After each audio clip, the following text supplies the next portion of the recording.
આટલી બધી આપણે જાણકારી આપતા હોય અને આપણે ના સમજીએ એનું અમલ ના કરીએ તો પછી આપણા ઘડિયા ગયા ને એમ જ જવું પડે ને મિત્રો. રંગલાભાઈ તમારી વાત સાચી છે. આવો આવો આવો, જય ગોપાલ જય ગોપાલ. હેલો જય ગોપાલ નો પત્રો લે છૂટો કપાય. રંગલાભાઈ ઓ એમાંય સમજ ના પડી. એમાંય ના સમજ પડી. સમજાવો. બોલો સાંભળો, આટલી બધી સરકાર દ્વારા આપણને સુવિધાઓ મળતી હોય બરોબર, કચરા પેટીઓ મળતી હોય, આપણાને ગામમાં ગાડીઓ આવતી હોય, એવી ગાડીઓ એટલે આમ મિત્ર બસની પેલી ગાડી આવે છે ને, એમ તો ને એ રિક્ષા આવે છે. હા રિક્ષા હા એવી આવતી હોય, આપણે એનું કોઈ એ ના કરીએ, અમલ ના કરીએ તો પછી આપણે છેલ્લે પત્રો લઈ છૂટો કપાડીએ. એક વાત આવે. સાચી વાત છે, બરાબર. તમારી વાત એકદમ સાચી છે. આવી બધી આપણે વાતો કરતા હોય સમજે, બરાબર છે.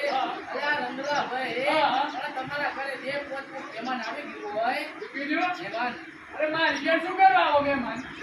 બટાકા ખાવા? હા રોટલી ખાવા આવો. અરે મહેમાન આવી ગયા હોય તો તમારા ઘરે કોઈ સરસ મજાની ચા બનાવી કરી. હા ખરી ને ચા મૂકનારી. કોણ છે? તપેલી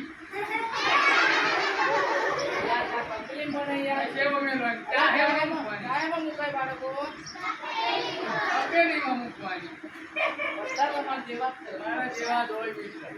અરે એને કોઈ પીવાનારી છે? અને પીવાનારી હોય ને, અને ચા મૂકનારી હોય તો પીવાવાળી હોય. અલા કોણ? અને રકાપી હંમેશા કચરા પેટીમાં નાખવાનો છે મિત્ર, બરોબર. અને આજુબાજુ આપણે ગંદકી કરવાની. અલા આપણે સ્વસ્થ આપણે તો જાતે સ્વસ્થ રહેવું જોઈએ. હા જાતે. એટલે શું કહેવાય?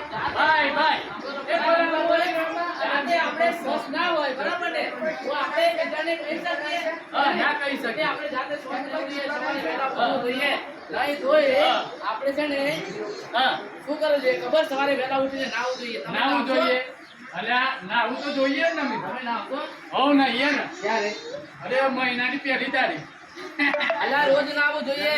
અલા, રોજ. ધોયેલા કપડાં પહેરવા જોઈએ. અલ્યા રોજ નાહીએ ને તો શરીર ગહાઈ જાય. અલા ના કહાય. રોજ નાહવું જોઈએ, ધોયેલા કપડાં પહેરવા જોઈએ, હા. માથામાં તેલ કોપરી નાખવું જોઈએ. નાખવું જોઈએ. બરાબર? ના હોય તો કેરોસીન ના જ દેવાય.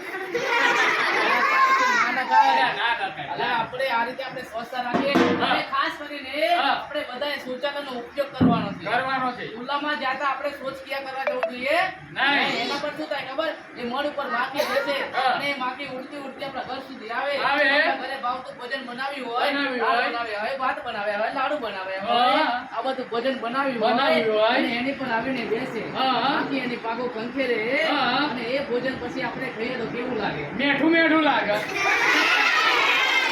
બરાબર, મેઠું ના લાગે હા, યાર. હા. રોગના ભોગ બનીએ. રોગના ભોગ એટલે આપણે બનાય. બીજું એક સૂત્ર અપનાવવાનું છે. એવું? એ ન હાડો. હાડો. હા. કોને ના હાડો? અલ્યા ન કેતા આપણા હાથના નખ કાપેલા હોવા હોવા જોઈએ. જોઈએ. અને હા કેતા વારંવાર સાબુથી હાથ ધોવા જોઈએ. જોઈએ. અને ડો કેતા આપણે બધા ડોયાનો ઉપયોગ કરવો કરવો જોઈએ. આ